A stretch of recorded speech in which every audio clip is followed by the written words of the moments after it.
트럼프 미국 대통령이 이란이 통일된 제안을 낼 때까지 휴전을 연장하고 군사적 압박은 유지하겠다고 밝혔습니다. 이란이 오늘로 추진됐던 2차 종전 협상 불참을 확정했다고 현지 언론이 보도했습니다. 브런슨 주한미군 사령관이 미국 상원 청문회에서 고고도 미사일 방어 체계 사드가 여전히 한반도에 있다고 처음 확인했습니다. 주한미군에 대해선 숫자보다 역량에 초점을 맞추고 있다고 밝혔습니다. 이재명 대통령이 인도에 이어 베트남을 국빈 방문했습니다. 오늘 또럼 공산당 서기장 겸 국가주석과 정상회담을 갖고 경제협력 강화 방안 등을 논의합니다.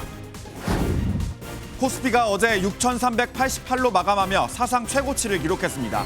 SK하이닉스는 120만 닉스 고지를 밟았습니다. 시청자 여러분 안녕하십니까? 조금 전 들어온 속보로 시작합니다. 도널드 트럼프 미국 대통령이 기존의 강경한 입장을 번복하고 휴전을 전격 연장했습니다. 이란 지도부의 내분을 이유로 들었습니다. 시간을 벌려는 전략인지 아니면 협상 우위에서 밀린 건지 짚어보겠습니다.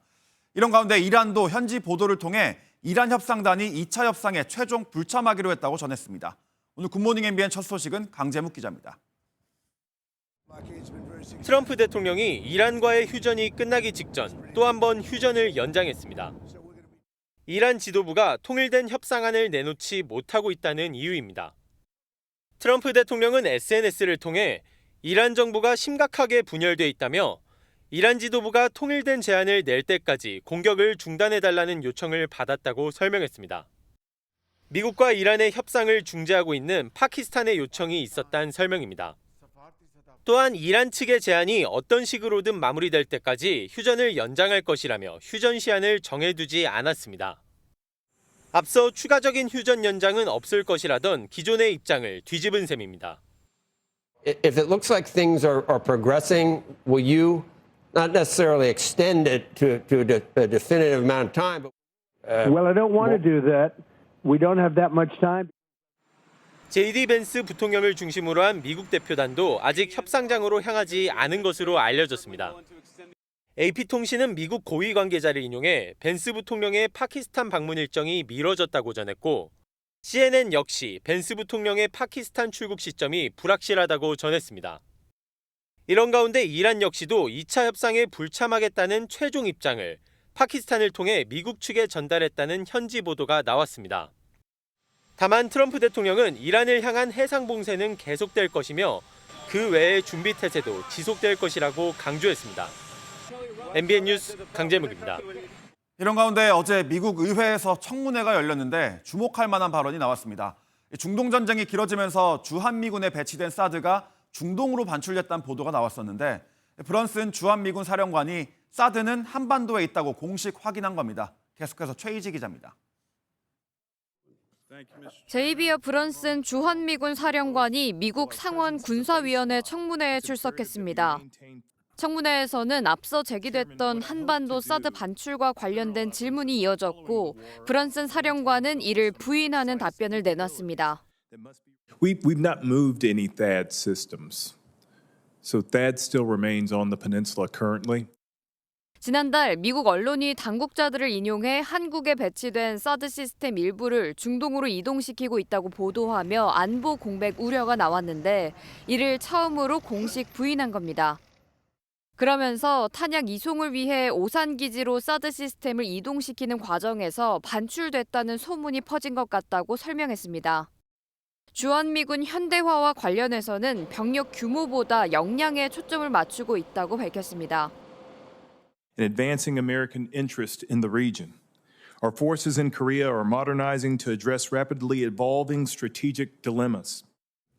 일반론적인 답변으로 보이지만 브런슨 사령관의 이번 언급은 주한미군 규모 감축을 암시하는 것이란 분석도 나오고 있습니다. 트럼프 2기 행정부가 주한미군 규모 감축을 암시하는 발언을 잇따라 쏟아낸 것과 맞물려 역량만 유지된다면 규모는 줄일 수 있다는 뜻으로 해석될 수 있는 대목입니다. 이재명 대통령이 추진 중인 전시작전권 전환에 대해서는 정치적 편의가 조건을 앞지르지 않도록 계속 보장해야 한다고 밝혔습니다. MBN 뉴스 최희지입니다. 어제 코스피는 전쟁 공포를 딛고 치솟았습니다. 6,400 근처까지 갔는데 코스피 8,000 시대가 열릴 거란 전망까지 나왔습니다. 밤사이 미국에서 들려온 휴전 연장 소식에 오늘 코스피가 어떻게 반응할지 관심입니다. 장동건 기자입니다. 코스피가 이란 전쟁을 딛고 일어섰습니다. 장 출발부터 1% 넘게 오르며 6,300을 돌파한 코스피. 오후 들어 상승폭을 더 확대해 6,388에 장을 마감했습니다. 전날보다 169포인트, 2.72% 오른 것으로 전쟁 전 종가 기준 사상 최고치를 80포인트 넘게 갈아치운 겁니다. 반도체 대형주들이 훨훨 날았습니다. 특히 5% 가까이 뛴 SK하이닉스는 120만 원도 돌파하며 새 기록을 썼고 삼성전자도 2% 넘게 올랐습니다. 이달 20일까지 반도체 수출액이 183억 달러, 우리 돈 26조 원대로 역대 최대 규모를 찍는 등 호황이 이어진 영향입니다. 골드만삭스 등 외국계 투자은행들은 코스피 목표치를 높여 잡으며 8,000포인트 돌파 가능성도 열어놨습니다.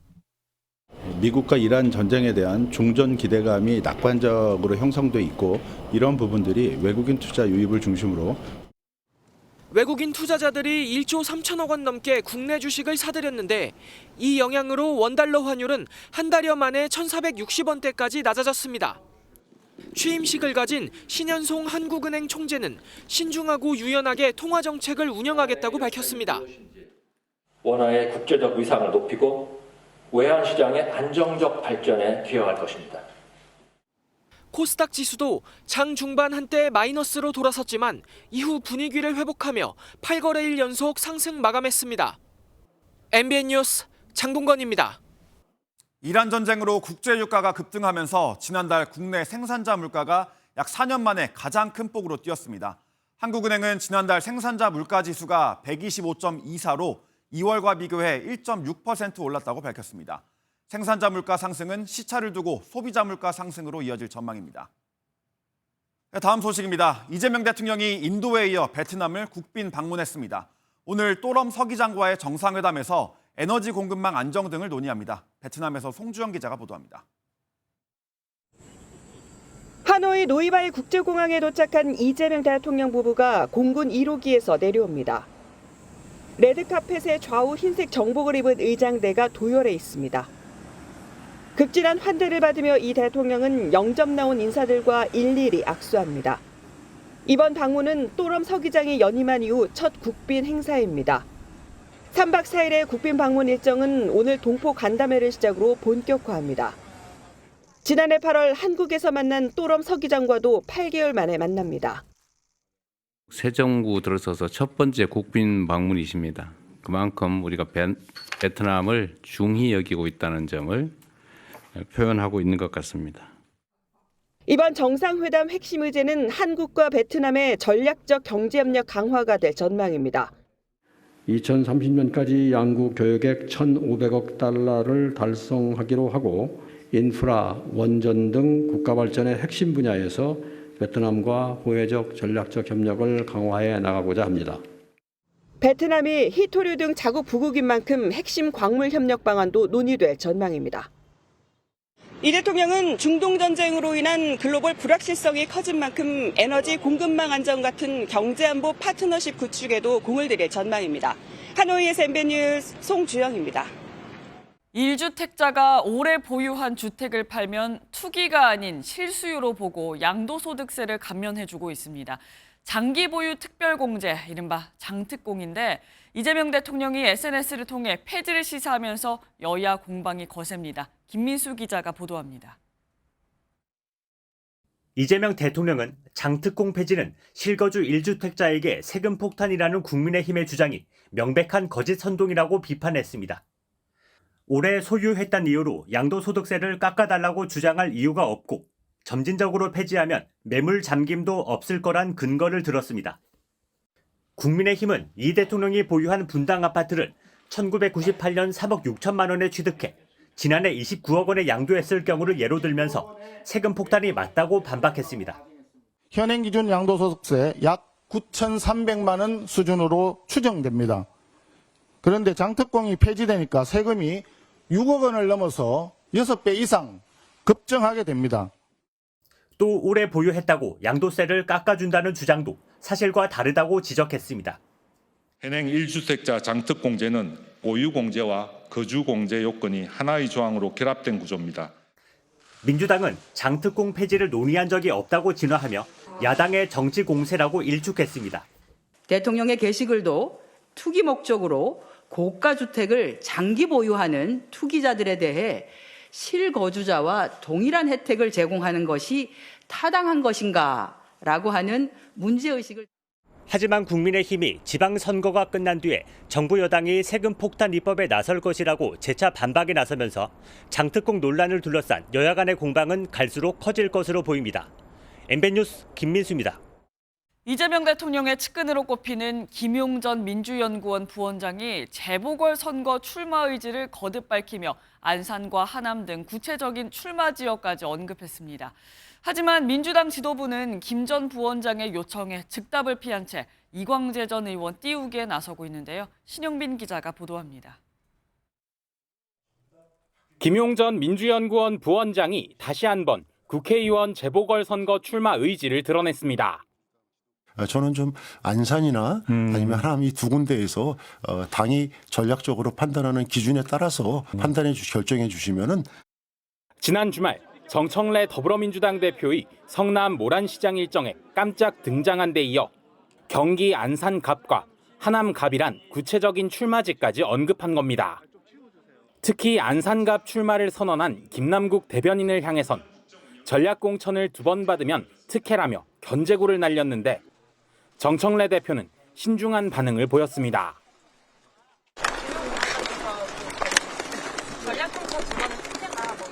노 코멘트 하겠습니다.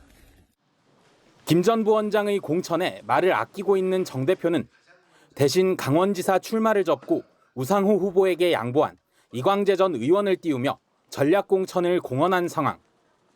이 전 의원이 출마할 핫플레이스로 경기 평택을과 하남 갑이 꼽히는 데다 송영길 전 대표 역시 수도권 출마가 거론되며 교통정리가 복잡해졌습니다. 일각에선 대법원 판결을 앞둔 김 전 부원장의 사법 리스크를 우려했는데 친명계가 기회를 줘야 한다며 여론전도 펼치고 있습니다. 고심에 빠진 민주당 지도부가 복잡한 수도권 공천 고차 방정식을 어떻게 풀어낼지에 관심이 모입니다. MBN 뉴스 신영빈입니다. 국민의힘은 장동혁 거리두기 움직임이 확산하고 있습니다. 경기 지역 의원들은 자체 선대위 발족을 선언했고요. 오세훈 서울시장은 후보들의 짐이라며 장 대표를 직격했습니다. 노하린 기자입니다. 서울과 부산에 이어 경기 역시 자체 선대위 구성을 선언하며 탈장동혁 행보에 가세했습니다. 수도권이 무너지면 우리 당은 국민을 위한 건강한 견제 역할조차 할 수 없게 됩니다. 경기도 자체 선대위를 즉시 발족하겠습니다. 일기 신도시 재건축과 반도체 클러스터 등 지역 공약을 중심으로 광역과 기초를 아우르는 독자적 움직임을 공식화한 겁니다. 선제적 선대위 구성으로 중앙당과 일찌감치 거리를 두는 게 선거에 유리하다는 판단이 깔렸다는 분석입니다. 중도층을 최대한 흡수할 수 있고 중앙당에 실망한 다양한 민심을 담을 수 있는 큰 그릇을. 오세훈 서울시장은 지금은 할 일이 없는 국면이라며 연일 장동혁 대표를 겨냥했습니다. 중도까지도 포괄하고 포용하는 그런 입장을 취해야 선거에 도움되는 거 아니겠어요? 후보들께 짐이 되고 있다. 그러면서 통합과 혁신의 바탕으로 현역 의원과 원외 당협, 시민 대표까지 포괄하는 선대위 구상도 밝혔습니다. 지방선거에 나선 국민의힘 후보들이 잇따라 당 지도부와 거리두기에 나선 가운데 이 같은 움직임이 다른 지역으로까지 확산할지도 관심입니다. MBN 뉴스 노아린입니다. 그동안 살상무기 수출을 엄격하게 제한해왔던 일본 정부가 빗장을 풀었습니다. 살상무기도 수출할 수 있도록 규정을 바꾼 건데요. 전후 80년간 유지해온 평화국가 기조와 달리 전쟁이 가능한 국가로 나서는 것 아니냐는 우려도 많습니다. 김세희 기자입니다. 바다의 닌자로 불리는 일본의 모가미급 호위함입니다. 스텔스 기능은 물론 최신 미사일도 갖췄는데 호주와 신형 함선 공동개발 사업 계약을 체결해 2029년부터 호주에 납품될 예정입니다. 2차 세계대전 패전 후 일본의 무기 수출은 전면 금지된 상황. 2014년 아베 정권의 방위 장비 이전 3원칙에 따라 비전투용 장비만 수출할 수 있어 사실상 살상무기 수출만큼은 금지됐습니다. 그런데 다카이치 산하의 내각이 방위장비 이전 3원칙을 개정해 살상무기 수출 금지 빗장을 아예 풀었습니다. 日本の安全を確保し、地域と国際社会の平和と安定に一層寄与するものです。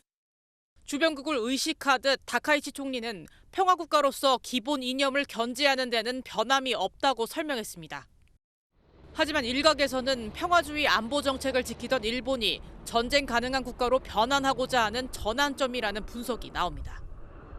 다만 이번 개정으로는 아직까지 미국과 영국 등 17개국에 살상 무기를 팔 수 있습니다.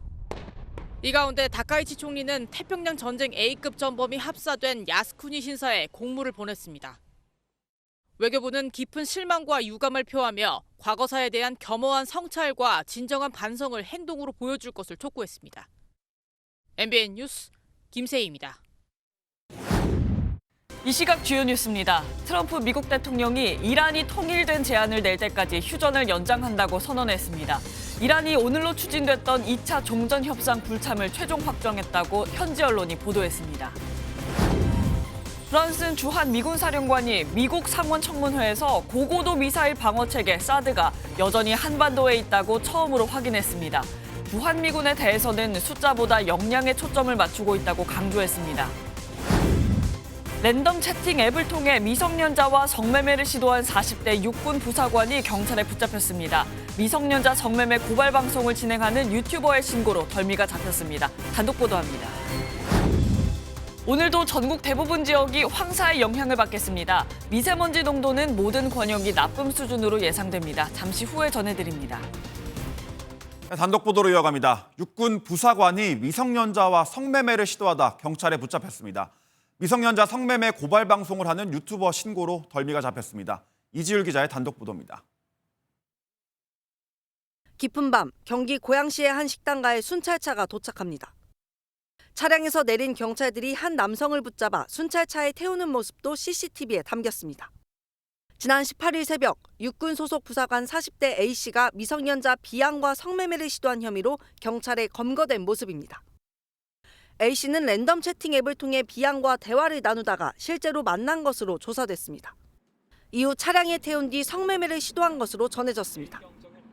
하지만 범행은 금방 들통났습니다. 미성년자 성매매 고발 방송을 진행하는 유튜버가 미성년자를 태운 차량이 건물 주차장으로 들어간다며 경찰에 신고한 겁니다. 유튜버는 신고 후 주차장을 빠져나오려는 차량을 시민들과 함께 막아선 것으로 전해졌습니다. 신고를 접수한 경찰은 10분 만에 A씨를 검거했습니다. A씨는 채팅 당시엔 B양이 20살이라고 해서 만났는데 실제로 보니 너무 어려 보여 돌려보내려고 했다고 주장한 것으로 알려졌습니다. 경기 고양경찰서는 초동 수사를 마친 뒤 사건을 경기 북부경찰청 군인범죄수사대로 이송할 방침입니다. 육군은 경찰 수사 결과에 따라 법과 규정에 의해 엄정 조치하겠다고 밝혔는데 기강 회의에 대한 비판은 피하기 어려워 보입니다. MBN 뉴스 이주일입니다. 다음 소식입니다. CU 편의점 화물운송 노동자의 사망 사고와 관련해 화물연대는 사회적 타살에 가깝다며 경찰과 기업을 규탄했습니다. 하지만 정부와 원청사는 운송 노동자들을 개인 사업자로 보고 있어 협상은 쉽지 않을 전망입니다. 강진우 기자가 보도합니다. 달리는 2.5톤 CU 운송 트럭 앞을 화물연대 소속 조합원들이 막았습니다. 트럭은 그대로 밀고 나갔고 조합원들은 넘어지면서 트럭에 깔리고 맙니다. 사고 당시 동영상이 공개되자 화물연대 조합원 50여 명은 경남경찰청을 항의 방문했고 청사 진입을 시도하다 경찰과 충돌했습니다. 경찰이 노동자의 죽음은 방관한 채 원청인 BGF 리테일의 입장만 보호했다며 항의성 시위를 벌인 겁니다. 화물노동자 안전장치만 실질적으로 안전을 좀 지켜줬었으면 그렇게 가속으로 올 이유가 없었거든요. 그러면 그 차량에 최소한의 가속이 아니라 서행으로 하여금 유도를 해서 조합원이 사망한 이곳 진주 CU 물류센터는 전국에서 조합원들이 속속 집결하면서 더 격앙된 모습을 보이고 있습니다. 첫날보다 4배나 많은 2,000여 명이 집회에 참가했고 무대 한 켠에 마련된 불량소에 머리를 숙이며 조합원들의 처우 개선을 요구했습니다. 하지만 정부와 원청사인 BGF 리테일은 화물연대를 법의 노조로 보거나 직접 교섭 대상이 아니라는 뜻을 고수하고 있어 협상점을 찾기에는 상당한 시간이 걸릴 것으로 보입니다. MBN 뉴스 강진우입니다. 그런데 화물연대 파업으로 물류센터가 막히면서 편의점 가맹점주들이 직격탄을 맞고 있습니다. 매대가 텅텅 비면서 매출은 뚝 떨어지고 폐업을 고민하는 점주들도 생기고 있습니다. 김종민 기자입니다. 김밥과 샌드위치가 채워져 있어야 할 매대가 텅 비었습니다. 과자와 맥주는 물론 생필품과 비상약 코너도 곳곳이 빈자리입니다. 손님들이 발길을 돌리면서 이 매장 매출은 파업 전보다 30%가 줄었습니다. 한 16년 차 됐고요. 한 번도 이런 경우는 없었습니다. 내일도 지금 들어온다는 보장이 없으니까 우리 점주들은 불안하고 초조하고 본사에 점포를 접어달라 지금 이렇게 요청도 하고 있는 상황입니다. 제 뒤에 보이는 곳은 경기 남부와 충청권 일부 지역을 담당하는 이 지역 핵심 물류창고입니다. 보시는 것처럼 화물차들이 저렇게 물건이 들어오고 나가는 곳을 막아놨기 때문에 편의점들이 발주 물량을 제때 받지 못하는 겁니다. 이로 인해 서울은 물론 경기와 경남, 전남까지 전국 18,000여 곳의 CU 편의점들이 비슷한 상황을 겪고 있습니다. 오늘 총 발주한 것 중에 햄버거 하나가 들어왔네요. 진주에서의 인명사고 이후 화물연대가 더 강력한 투쟁을 예고한 터라 걱정은 더 커지고 있습니다. 인건비랑 임대료가 평균 한 800만 원 정도 들어가거든요. 5월 10일이 돼서 정상금이 나오면 편의점에 어려움은 그때 발생할 거예요. 가맹점주들은 하루빨리 물류 정상화가 이루어지길 간절히 바라지만 사태 장기화 조짐이 커지면서 속수무책, 속만 태우는 상황입니다. MBN 뉴스 김종민입니다. 사회복무요원으로 근무하면서 102일을 무단 결근한 가수 송민호 씨에게 검찰이 징역 1년 6개월을 구형했습니다. 송 씨는 재복무 기회가 주어지면 성실히 임하겠다고 밝혔습니다. 박규영 기자가 보도합니다. 검은색 정장을 입은 가수 송민호 씨가 법원에 출석합니다. 송 씨는 2023년 3월부터 이듬해 12월까지 사회복무요원으로 근무하면서 모두 102일 동안 무단 결근하는 등 병역법을 위반한 혐의로 재판에 넘겨졌습니다. 많은 분들께 실망시켜드려서 너무 죄송하고 성실히 재판 잘 받고 오겠습니다. 재판에서 검찰은 장기간 무단 결근으로 실질적인 근무를 하지 않았는데도 정상 출근한 것처럼 허위로 작성했다며 송 씨에게 징역 1년 6개월을 구형했습니다. 송 씨는 재판부에 조울증과 공황장애를 앓고 있지만 핑계가 될 수 없다며 부끄러운 모습을 보여 죄송스러운 마음이라고 밝혔습니다. 이어 재복무의 기회가 주어진다면 끝까지 성실하게 마치고 싶다고 덧붙였습니다. 함께 재판에 넘겨진 송 씨의 복무관리 책임자는 근무지 이탈에 관여하지 않았다며 혐의를 모두 부인했습니다. 재판부는 다음 달 21일 재판을 한 차례 더 진행한 뒤 선고기일을 정할 계획입니다. MBN 뉴스 박규원입니다. 경찰이 투자자들을 속여 부당이득을 취한 혐의를 받고 있는 방시혁 하이브 의장의 신병 확보에 나섰습니다. 경찰은 자본시장 범죄에 대해 엄정 대처하겠다는 입장인데 하이브 측은 유감을 표명했습니다. 장덕긴 기자가 보도합니다. 경찰이 어제 사기적 부당거래 혐의를 받는 방시혁 하이브 의장에 대해 구속영장을 신청했습니다. 방 의장은 지난 2019년 하이브 상장을 추진하는 과정에서 1,900억 원 규모의 부당이익을 취한 혐의를 받고 있습니다. 경찰은 방 의장이 상장이 지연된다고 투자자들을 속여 지분을 팔게 한 것은 아닌지 의심하고 있습니다. 이 지분을 방 의장 측근의 사모펀드가 사들였고 상장된 뒤 높은 가격에 팔아 부당이득을 받는지가 수사의 핵심입니다.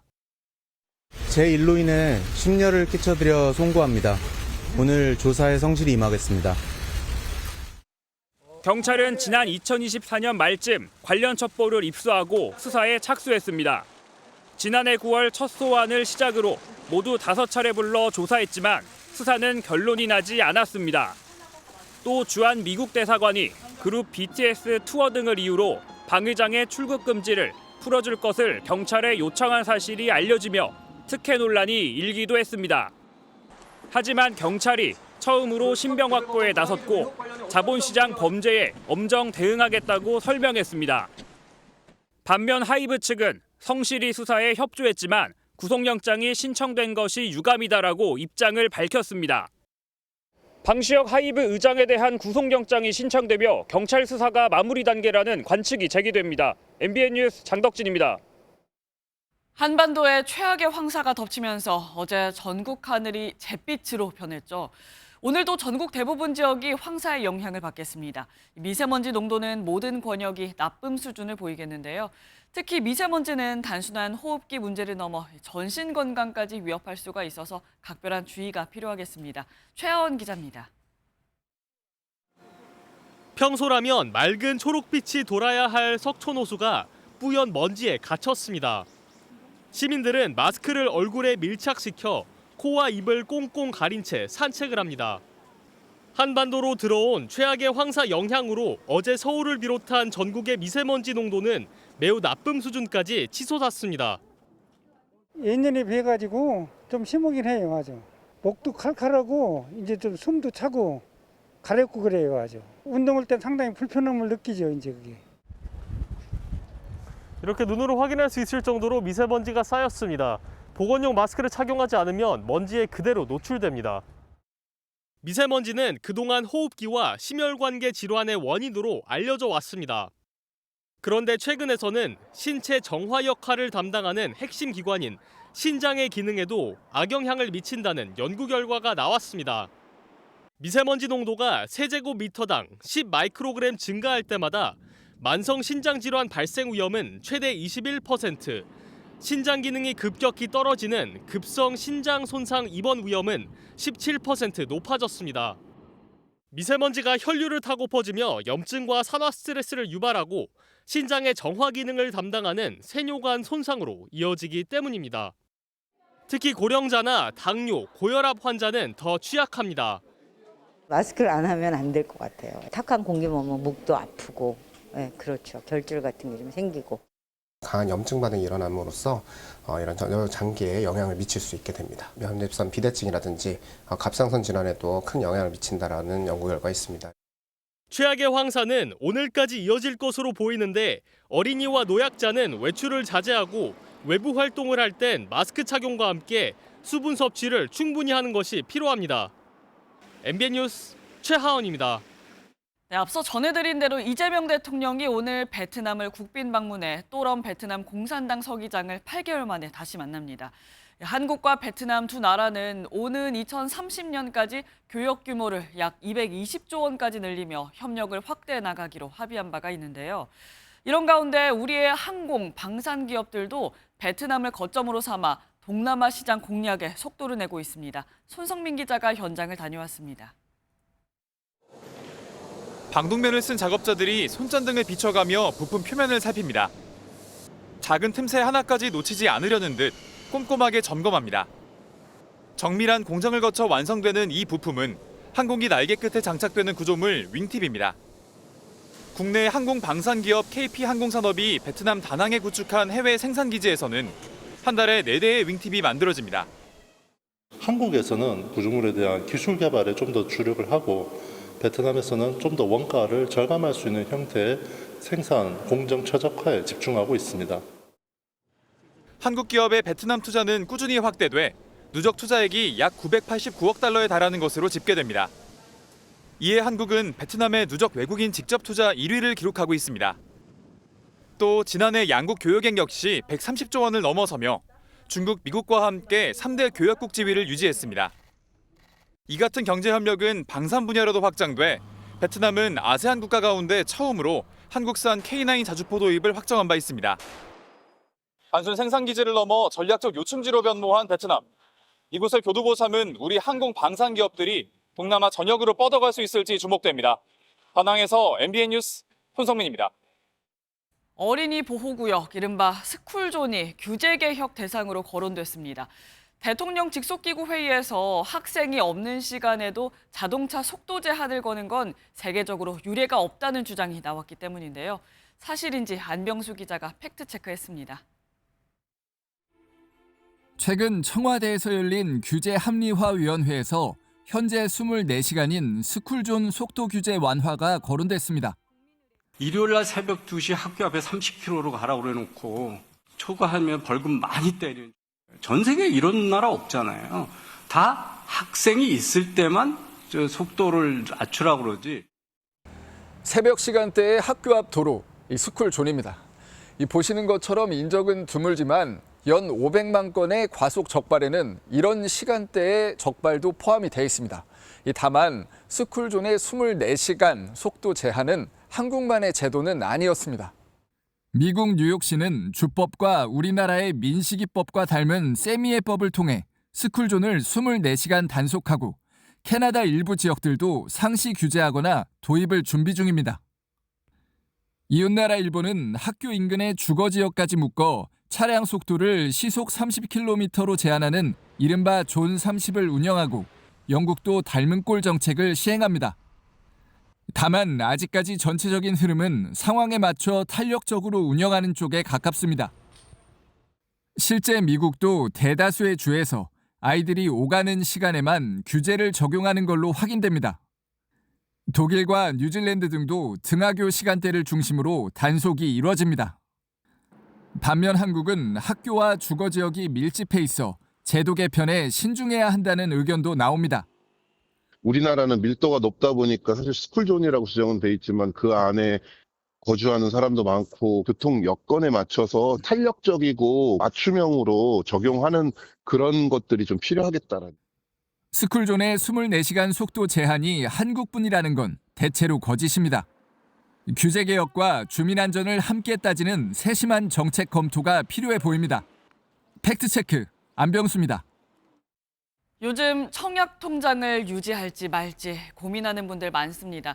당첨은 점점 어려워지고 분양가는 크게 오르면서 반년 사이 가입자 30만 명 가까이가 통장을 해지했습니다. 내 집 마련 갈수록 쉽지가 않습니다. 이시열 기자입니다. 리모델링이 한창인 서울 이촌동의 한 아파트. 당첨되면 10억 원이 넘는 시세 차익이 예상돼 이른바 로또 청약으로 관심이 쏠렸습니다. 1순위 청약 평균 경쟁률 135대 1이 나온 이 아파트의 최저 당첨 가점은 모든 평형에서 69점을 기록했습니다. 69점은 4인 가구가 받을 수 있는 최고 점수로 15년 이상 무주택에 청약 통장도 15년 이상 유지해야 나오는 점수입니다. 7월 입주를 앞두고 후분양으로 진행된 서울 잠원동의 한 아파트 최저 당첨 가점도 69점.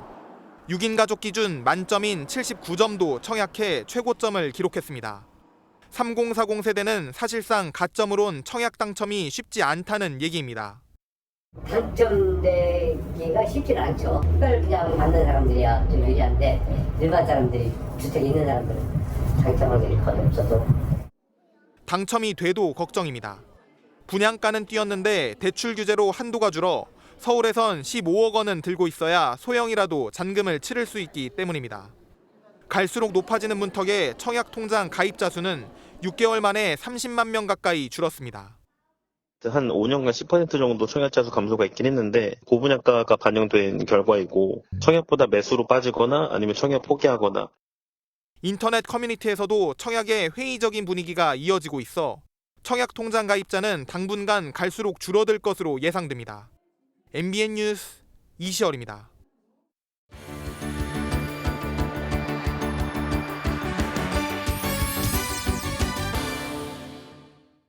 굿모닝 월드입니다.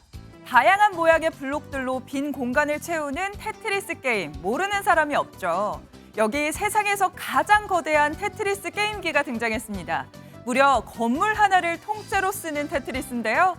스케일부터 차원이 다르네요. 온라인 화면에서만 보던 테트리스가 현실에도 등장했습니다. 무려 21층짜리 건물 전체가 초대형 게임기로 변신한 건데요.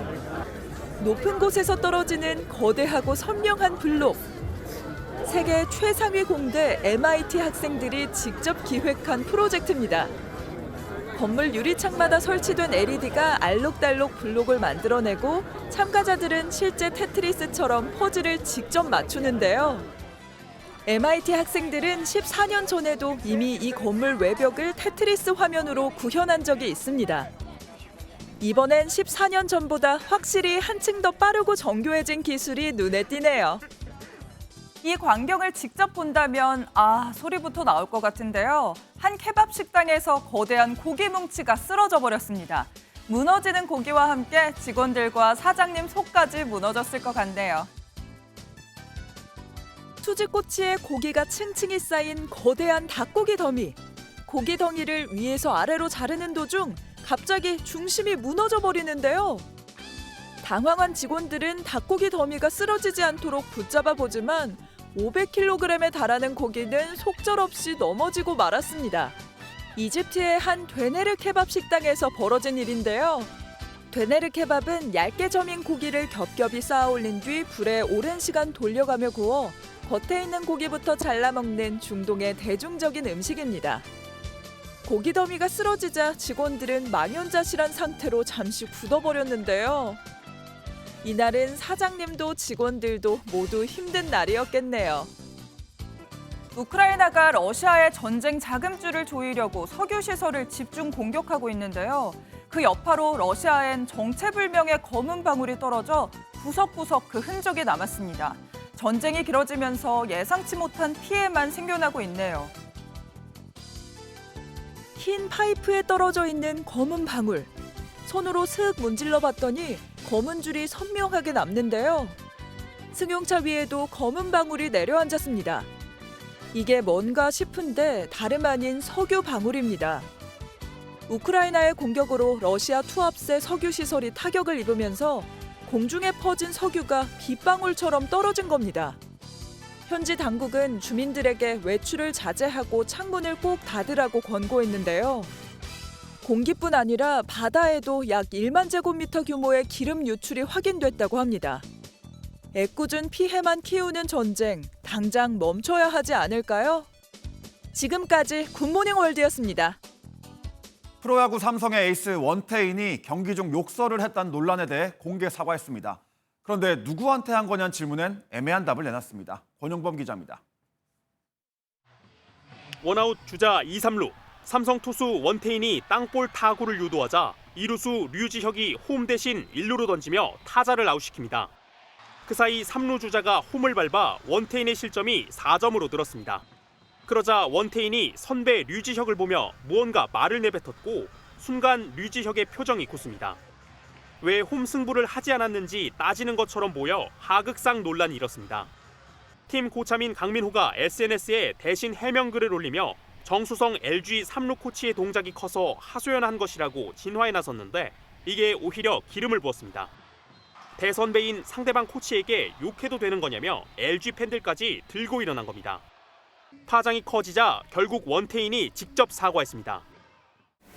저에게 너무 예민해져 있었던 그런 상황이었던 것 같습니다. 네, 그래서 그런 행동이 나왔던 것 같은데 어떠한 상황이라도 나와서는 안 될 행동이라고 생각을 하고 정말 수없이 후회하고 또 수없이 반성했던 애꿎은 피해자가 된 정수성 코치에게도 용서를 빌었습니다.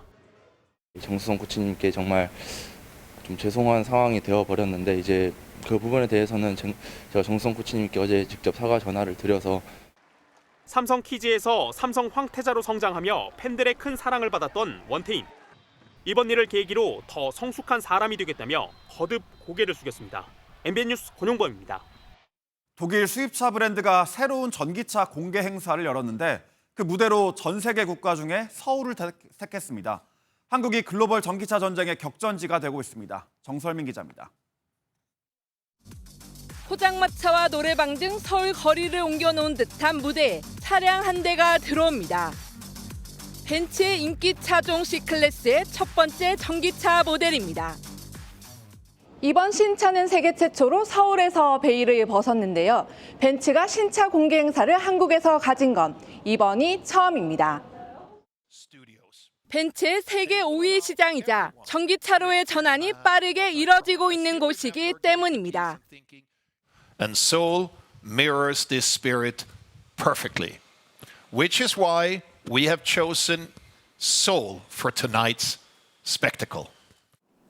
고성능 배터리를 탑재해 단 10분 충전으로 325km, 서울에서 부산까지 주행이 가능합니다. 벤츠는 LG 에너지 솔루션에 이어 삼성 SDI와도 손잡으며 한국산 배터리를 통한 성능 고도화에도 공을 들이고 있습니다. BMW와 포르쉐 등 다른 고급 수입차 브랜드들도 국내에 신형 전기차 출시를 앞두고 있습니다. 한동안 테슬라와 BYD 등 가성비를 앞세운 중국산 전기차에 밀리는 듯했지만 입문용에서 고성능 모델로 눈을 높인 소비자들을 공략하겠다는 전략입니다. 전기차의 장점을 누리는 사람들은 다시는 내연기관차로 오지 않는다는 겁니다. 특히 운영 경비에 있어서는 초고유가 시대에서 가솔린 대비해서 한 4분의 1 정도의 충전 요금이기 때문에 국내 전기차 등록 대수가 처음으로 100만 대를 넘어선 가운데 캐즘을 극복한 한국은 이제 글로벌 전기차 경쟁의 최대 격전지로 떠오르고 있습니다. MBN 뉴스 정살민입니다. 봄 꽃게가 제철인데 서해 포구에선 예년만큼 꽃게 보기가 어렵습니다. 껑충 뛴 기름값 때문인데요. 어선에 들어가는 면세유 가격이 70%나 뛰면서 운항 속도를 낮추고 조업 일수까지 줄었습니다. 홍지호 기자가 현장 취재했습니다. 충남 서천군 홍원항. 조업을 마친 어선과 낚싯배들이 가득 차 있습니다. 바로 옆 하역장에선 제철인 꽃게를 배에서 내리는 작업이 한창인데 예년 같으면 축제 분위기였겠지만 올해는 그렇지 못합니다. 중동 전쟁으로 기름값이 급등해 한탄만 나옵니다. 바다에 조업하러 나가는 횟수를 줄이고 배 운항 속도도 낮춰서 다닙니다. 자동차 운행하는 것처럼 정속 주행 있죠. 그렇게. 아니면 더 천천히. 미리 1시간 전에 천천히 가야 되니까. 이런 소형 어선 한 대가 조업을 나가려면 한 번에 600리터 정도의 기름이 필요합니다. 기름값이 뛰면서 어민들의 부담도 커졌습니다. 어선에 들어가는 면세유 가격은 지난 2월 리터당 800원 수준이었는데 4월엔 1,380원으로 2달 만에 70%나 뛰었습니다. 꽃게철이 시작됐지만 인근 수산시장은 비상입니다. 많이 안 나가고 그래서 이제 물건이 많이 줄었어요. 그런 거 지금 나와야 되는데 많이 없어요. 정부와 수협은 급한 대로 일부라도 기름값 보전에 나섰습니다. 큰 어려움을 겪고 있습니다. 보조금을 지급하는 등 어업인들을 지원하기 위해 최선을 어민들을 위한 무담보 신용대출 상품도 나왔지만 사태가 길어질수록 어민들의 한숨은 깊어질 전망입니다. MBN 뉴스 홍지호입니다.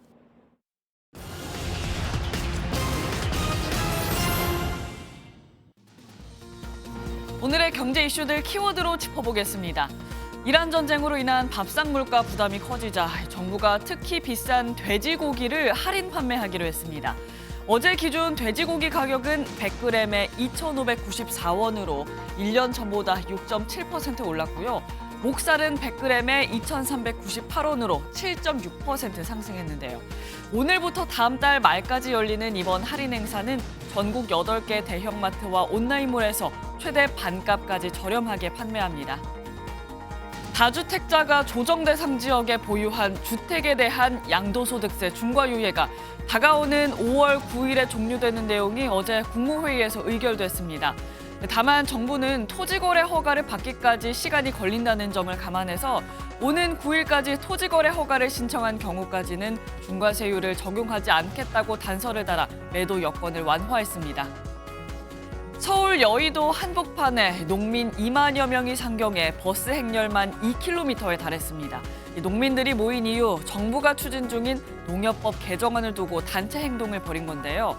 농협을 고치겠다며 농협을 흔들어서는 안 된다며 반대 목소리를 높인 겁니다. 함께한 농민단체들도 농협에 대한 과도한 규제와 통제는 농업인 지원 축소와 농가 경영 부담 증가로 이어질 수가 있다고 주장했습니다. 지금까지 굿모닝 경제였습니다. 어제는 날이 꽤 쌀쌀했습니다. 오늘부터는 차츰 기온이 올라서 이맘때 봄 날씨를 회복하겠습니다. 오늘 낮 기온은 19도까지 오르겠고요. 주 후반에는 기온이 더 올라서 서울 낮 기온이 24도 안팎까지 오르겠습니다.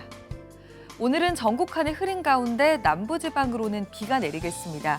앞으로 제주도에 많게는 80mm, 광주 전남 지역과 부산, 경남 남해안으로 5에서 20mm가 예상됩니다. 대기 상공으로는 여전히 모래먼지가 가득합니다. 오늘도 전국적으로 미세먼지 농도는 나쁨 수준이 예상됩니다. 오늘 전국 하늘 대체로 흐리겠고요. 강원권에는 건조주의보가 발효된 가운데 강풍특보도 내려지면서 화재 위험성이 높습니다.